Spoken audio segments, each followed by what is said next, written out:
he took the 50 terrorists, and he took 50 men, and he dipped 50 bullets in pig's blood. You heard that, right? He took 50 bullets, and he dipped them in pig's blood.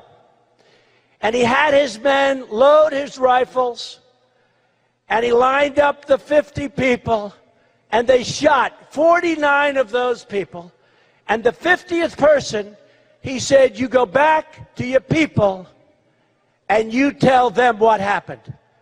And for 25 years, there wasn't a problem. All right, welcome to Give Me Five, ladies and gentlemen. That is a story that Donald Trump has told a couple of times. And folks, it's a true story. It's a historical story. It's based in history. And what it did is it showed, see, if these Muslim terrorists believe that they're going to be infected in some way with anything to do with a pig, especially pig's blood, and they're not going to go to heaven and get their virgins, they're going to rethink their strategy. I mean, that's a fact, I believe. It's certainly worth a try. So if these terrorists, San Bernardino and others, knew that in a shootout, the bullets are going to be dipped in pig's blood, and they ain't going to go to heaven and get their virgins, maybe they don't do it. Maybe they don't do it. So I think Trump is saying something that's beneficial, that we could learn from. Instead, on our election coverage the other night, on our panel, John Zogby vehemently objected. I can imagine that the politically correct police are going out of their mind. This is exactly what people like about Donald Trump. He is fearless. He tells the truth. By the way, J.D. didn't make up that story. That story is what is called history, factual history. He also, I think, was very effective today when he asked publicly whether Barack Obama would have attended Justice Scalia's funeral if it had been at a mosque.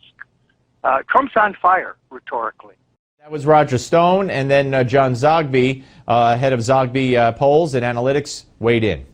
Here is what Trump had to say, John Zogby. I wonder if President Obama would have attended the funeral of Justice Scalia if it were held in a mosque. Very sad that he did not go. Now, John Zogby, Donald Trump says what a lot of people are thinking. Has he found a rhetorical sweet spot, maddening though it may be, with many of the elites in this country?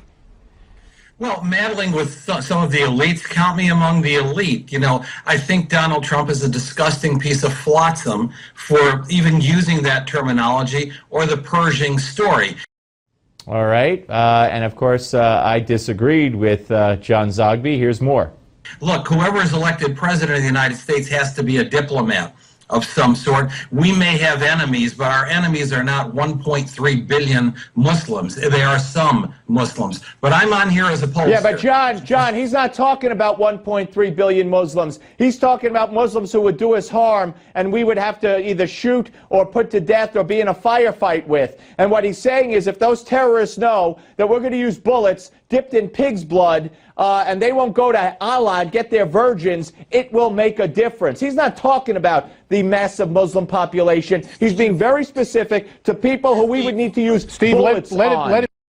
All right. Brilliant point, I thought, and I still do think. And John Zogby responds. He did not qualify which Muslims. He said Muslims, and for that, all right, it may work for him, and if it does, God bless him. But quite frankly, it was over the top. Now, back to Barack Obama attending the funeral. Look, sometimes presidents go and sometimes they don't.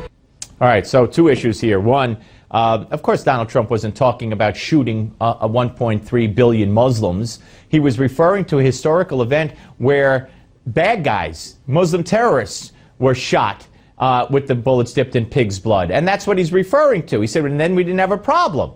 And there's been a lot of talk about threatening to do this. I think people have suggested that Israel do the same thing.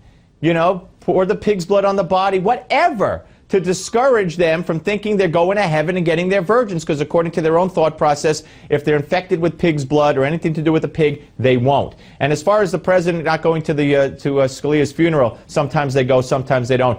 99% of the times they go. Obama, disgrace, did not.